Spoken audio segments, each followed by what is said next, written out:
नमस्कार मित्रांनो, जय हिंद, जय महाराष्ट्र. मित्रांनो, काही दिवसापूर्वी वसईमध्ये एक प्रकार घडला. एका मुलीला 10 मिनिटं शाळेत यायला उशीर झाला, त्यामुळे तिच्या टीचरनी तिला शिक्षा दिली. खांद्यावरती बॅग घेऊन तिला 100 उठाबशा घालायला लावला.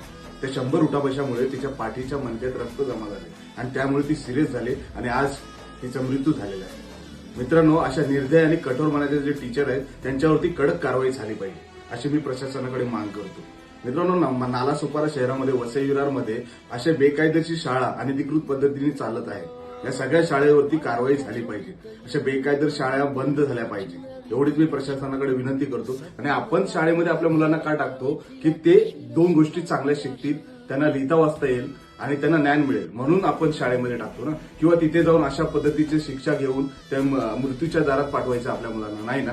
म्हणून सगळ्या पॅरेंट्सला, वसई विरारच्या सगळ्या पॅरेंट्सला मी विनंती करतो की ज्या शाळेमध्ये तुम्ही तुमच्या मुलांना शिकवतात त्या शाळेचं पहिला बॅकग्राऊंड चेक करा. त्या शाळेमध्ये शिक्षक कसे आहेत, किती शिकलेले आहेत, तिथला प्रिन्सिपल किती शिकलेला आहे, हे सगळं जात पडताळणी करूनच तुम्ही तुमच्या मुलांना तिथे शाळेत टाका, अशी मी विनंती करतो. आणि तुम्ही हा व्हिडिओ बघा. बिचाऱ्यांवरती आता काय बितत आहे, त्यांच्या काय मनामध्ये वेदना चालू आहेत ते तुम्ही आम्ही समजू शकतो, कारण आपण एका मुलीचे आई वडील आहोत. जय हिंद, जय महाराष्ट्र. च्या पाठीत रक्त साचायला लागलं. तिची तब्येत खालावत गेली. कुटुंबाने तिला हॉस्पिटलमध्ये नेलं, पण तिचं शरीर लढू शकलं नाही आणि शेवटी काजल निघून गेली.